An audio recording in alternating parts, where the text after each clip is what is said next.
With the NBA, here's a question. Has Kobe Bryant hurt the Lakers' chances of getting any big-time free agents? Well, according to one article by Henry Abbott in a recent feature for ESPN magazine, it says that is the case. It appears Kobe may have cost the Lakers Dwight Howard, Carmelo Anthony, Paul George, and several others. One agent who had a Lakers client in recent years said this, quote, Kobe is like the big rock in their front yard. You can't mow over it, so you just have to mow around it. Another anonymous agent was quoted as saying, I've had a lot of clients in the last 5 years, good players who didn't want to play with Kobe. They say that his teammates become the chronic public whipping boys. Anyone who could possibly challenge Kobe for the spotlight ends up becoming a pincushion for the media, even Shaq. Again, it's an article that will be in ESPN.com or ESPN the magazine. Stephen A. Smith, your thoughts?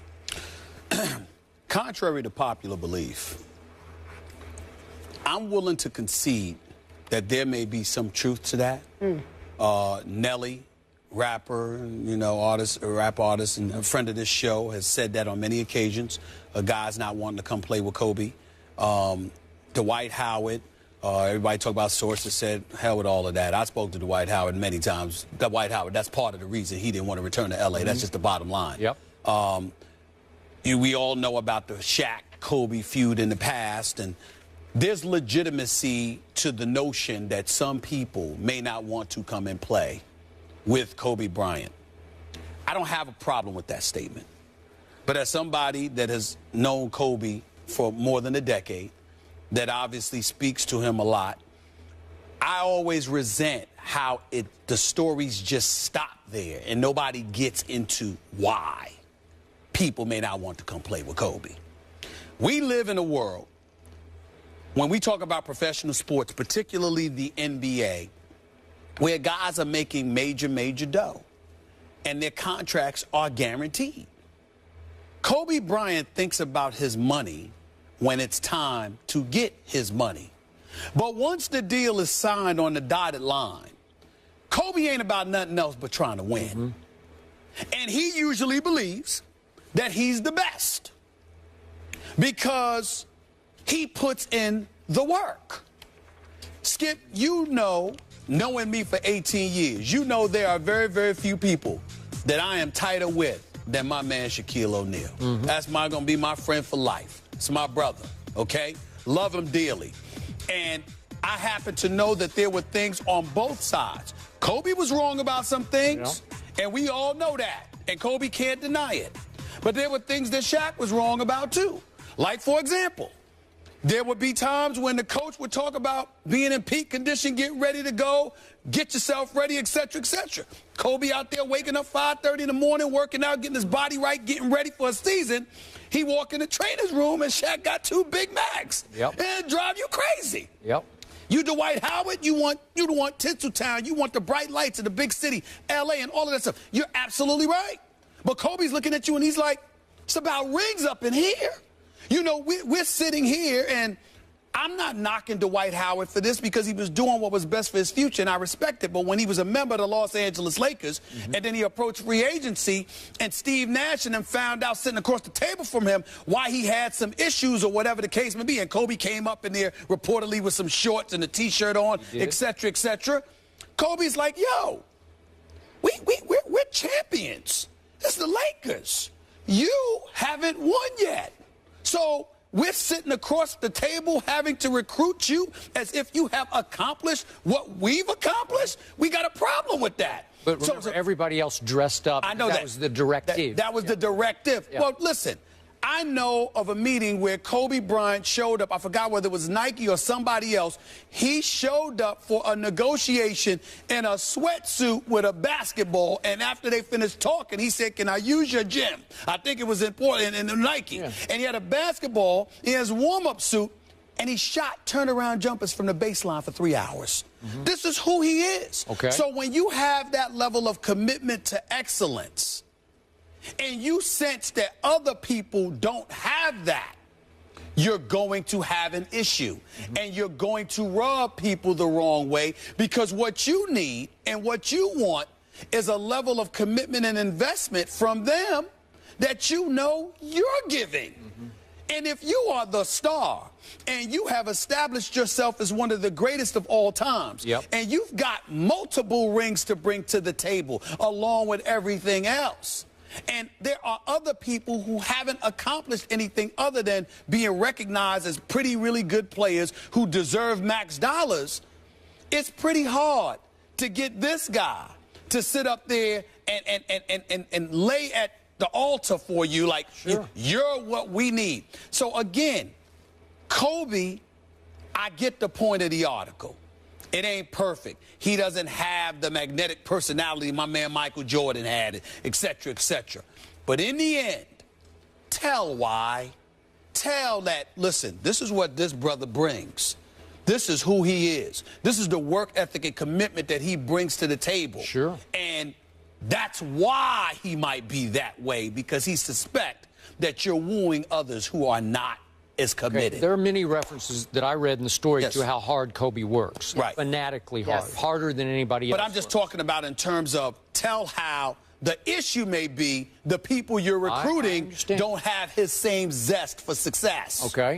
So Carmelo was there for his big visit. Remember back? Well, Carmelo, that's a different ball. That was about the money. But they didn't have enough money. But remember, Kobe flew back from Europe just to meet up with Carmelo and give him a hug. For Carmelo. He's got love for Carmelo.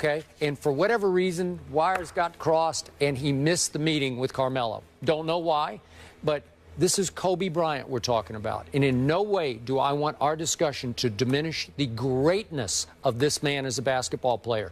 He is the closest we have seen to the great Michael Jordan since Jordan. And I will always stand by that. The problem with Kobe is, and my takeaway from this article, is that his greatness in his latter stages of his career has become his greatest weakness. It has, because he is so great, he is so driven, he has such a high degree of killer instinct that he wants to still be Kobe even as his body begins to betray him at age 36 in his, what are we going into, 19th year. And we know about the Achilles rupture and we know about the knee injury. The body is starting to go. So Kobe, in his latter stages, his management is hoping he will give in a little bit to, I need to help recruit somebody else here, and he will not give an inch to anybody else for the reasons you so eloquently stated. He ain't going to no Dwight Howard recruitment session dressed to the nines. He's not going to do it for Dwight because he knows who Dwight is and who he is not and who he wasn't as a Laker. So Kobe's just going to show up in his sweats, man. Who cares? And I'm okay with that. But you're doing in the long run, you're cutting off your nose to spite your face just a little bit here. So why did the Lakers give in and give him his money? Well, it points out at the end, I don't know if you got this deep, it's a long article, but it is worth the read. But they're kind of the last mom and pop operation. They're a family run business and they need their money from their tickets and their TV revenue. And he is a local TV draw of the nth magnitude. Kobe Bryant, no one can compare to Kobe as a local TV draw. And he will be a great draw again this year. Am I right about that? No question. I mean, everybody, I'd tune. I mean, I'm going to watch him as much as I can. It's kind of hard in our time zone occasionally. But the problem is that they just said, we have this, what is it, a $3 billion 20-year deal with the Time Warner. Warner. Okay. Well, they need Kobe. Maybe not to win games, but to win TV viewers. So that's what you got, and that's what you're stuck with. And so you have a team this year that almost certainly will not make the Western Conference playoffs. But Kobe got his money, and Kobe's got 5 rings. And Kobe plays like he's starving, but he works out like he's starving. You talk to people who work out with him, and they'll tell you that. So my point to you is that, you know, the Shaquille O'Neals of the world, Kobe looks, and he's rekindled his relationship to some degree with Shaquille O'Neal. But why? It was out of respect and appreciation for what he might have missed until he was working with other folks. And so when you see the dominance of a Shaquille O'Neal, the greatness of a Kareem Abdul-Jabbar, of a Magic Johnson, of a Kobe Bryant, and you know nobody was kissing their butt, why is it that they got to turn around and do that with somebody who's less accomplished than them? Did anybody ever sit there and say, it's the obligation of the Lakers organization to figure out a way to do this without needing Kobe Bryant? That's my point. All right, so here's the question. Here's the bottom line to this when we're talking about winning and losing. There's an anonymous quote from a source close to Lakers decision makers late in the article that says, Kobe wants to win, but only as long as he's the reason we are winning. Nice. Meaning the ball's going to be in his hand and he's going to take the most shots almost every night. Are you okay with that at this stage of his career? I'm not okay with that because I haven't seen him in the last year and a half.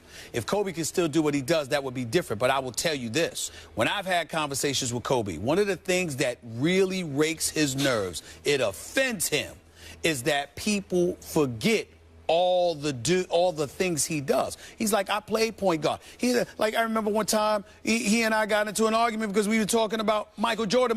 He said, man, look, I love that brother. Yeah. I respect him. He's one of the greatest ever. No doubt about it. One of? He was like this. One of. He said, one of, if not the greatest ever. Okay. He said, but I'll give it to him. He knows. This is what he said. That's how he thinks. And so he's saying, has he been asked to play point guard and off guard or to run a team or to play small? He said, I play multiple positions and I do whatever it takes. And everybody want to act like I just shoot the ball. I D up, I pass, I rebound, I do whatever it takes. They also quote That's what he says. They quote Nash in this article, and Nash essentially says it'd be nice to find some middle ground. I love Steve Nash. Yeah. Love Steve Nash. Steve Nash, the Phoenix Sun, can make a statement like that. But Steve Nash, the Laker, hasn't been in uniform healthy enough to be making statements like that. I'm sorry. All right, we got to finish this discussion at another time because we are running out of time. Coming up next, we are talking about the